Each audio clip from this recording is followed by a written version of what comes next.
est arrivé, le Samaritain s'est approché. Pendant que le sacrificateur est parti, bien-aimé dans le Seigneur, si les années précédentes, ceux-ci qui t'ont compté sont partis, ceux pour qui tu voulais faire des choses sont partis, cette année 2012, qui est l'année du chiffre de l'élection, la personne que Dieu a réservée pour toi, celui qui doit faire ton bonheur, celui qui doit t'aider pour tes finances, celui qui doit contribuer à une grâce, cette personne s'arrêtera. J'arrête ses pieds, il ne te dépassera pas, il s'arrêtera sur ton chemin, il ne va pas te dépasser, il va s'arrêter. Cette femme, elle ne va pas te dépasser, elle va s'arrêter, quelque chose va se passer, quel que soit le territoire de cette personne, à cause de l'huile, l'huile qui va te toucher, l'huile qui t'a touché, l'huile, c'est l'acceptation de Christ mort et ressuscité. Si cette huile est sur toi, qui est le symbole du salut, ce qui t'appartient ne passera pas outre.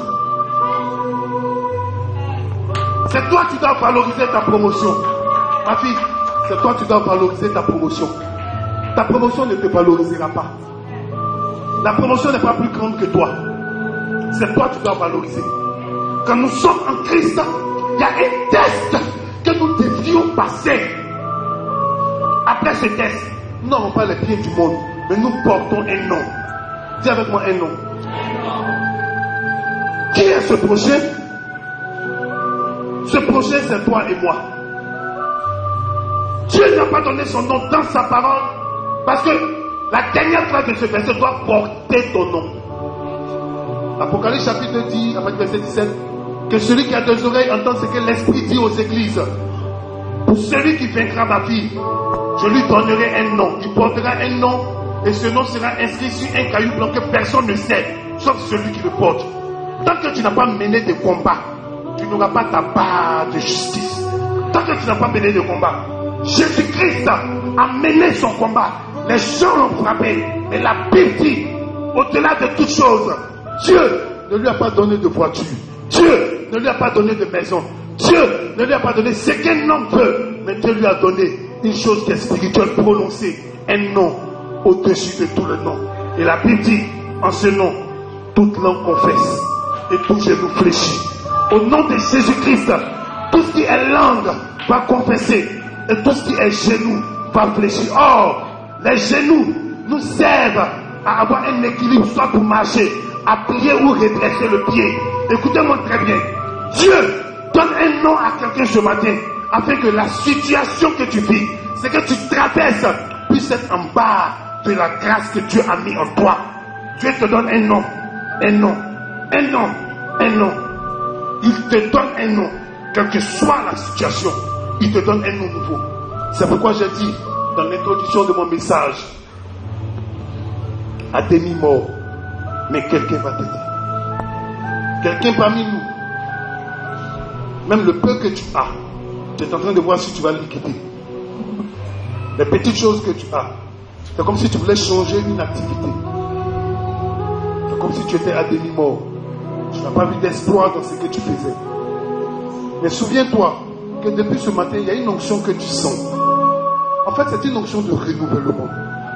C'est une grâce dans laquelle Dieu veut te renouveler. Suite de cette semaine à l'alliance que tu as faite avec l'homme de Dieu.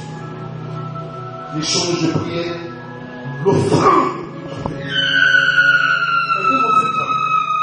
À cause de cette alliance, Dieu ne te laissera pas à demi-mort. Ta situation est en train de changer. Ta situation est en train de prendre une autre allure. Ta situation ne quitte pas le stade de demi-mort, mais ta situation rentre dans le stade de la résurrection. Parce que pendant que je parle, les personnes prédisposées et disposées par Dieu ce matin sont en train de recevoir l'huile de Dieu sur leur vie. Ça ne dépend pas de moi. Écoute-moi très bien. Quelqu'un peut être comme toi, mais Dieu, quand il décide de moins, il te moins. Et ici, tous ensemble, il y a une huile fraîche qui descend sur notre vie. Dieu est en train de faire descendre une huile. Cela ne dépend pas des personnes qui te jalousent ou qui ne te connaissent pas. Parce que ta vie a une destinée, et cette destinée est prophétique. Le temps où tu étais à demi-mort, c'est parce que tu voulais vivre dans la destinée que les autres ont tracée. Vis dans ta destinée, marche dans ta destinée, et regarde à l'Éternel, car il y a quelque chose qui me fait pour moi. Les dictionnaires sont définis par des mots, mais la Bible est définie par ta destinée. La Bible est définie par un nom nouveau. La Bible est définie comme étant élévation. La Bible est définie comme étant prospérité. La Bible est définie comme étant guérison. La Bible est définie par un nom nouveau, par un mot nouveau.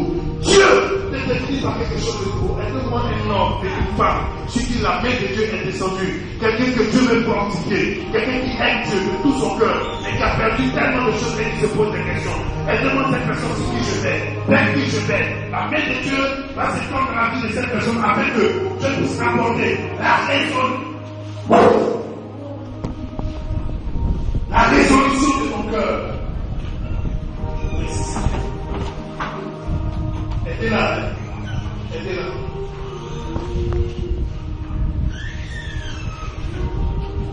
Seigneur, merci. Il y a une activité encore une fois ici qui va devenir partie publique. Cette activité présentée devant le trône de Dieu changera beaucoup de choses dans ta vie. Mais derrière cette activité, je vois une Bible dans ta main où tu prêches l'évangile. Et cette huile te touche maintenant. Cette huile te touche maintenant. Cette huile se touche maintenant. Cette huile te touche maintenant. Dieu va t'utiliser, mais dans un cadre de doctorat. C'est pas comme si tu vas discuter les Écritures, mais tu vas donner une orientation. Il va t'utiliser d'une manière différente. À un groupe de personnes que tu as connu il y a 20 ans en arrière, 25 ans, pour dire voici ce que tu as fait. Il va t'amener vers des musulmans, vers des personnes qui ont l'origine et la racine qui n'est pas Christ. Parce que toi-même, une grâce est sur ta vie. Aide-le s'il vous plaît. Je vois la main de Dieu qui s'établit sur la vie de cet homme. Aide-le. Je vois la grâce de Dieu que Dieu fait descendre. Tu étais au milieu des brigands et Dieu t'a fait ressortir. Tu étais au milieu d'une méchanceté. Oui, t'a fait ressortir. Et ton cœur peut s'attacher à lui. Mais il y a des choses sur qui tu comptes, mais tu ne vois pas la main de ces personnes. Dieu amène un Samaritain, quelqu'un que tu vas voir comme ange sur ta route. Cette personne est déjà là. Et peut-être tu n'as pas encore vu. Mais quelqu'un qui va financer une activité que tu vas faire. Quelqu'un à qui tu vas expliquer. Et je vois dans ton cœur le financement pour des églises. Regarde, il y a un conseil.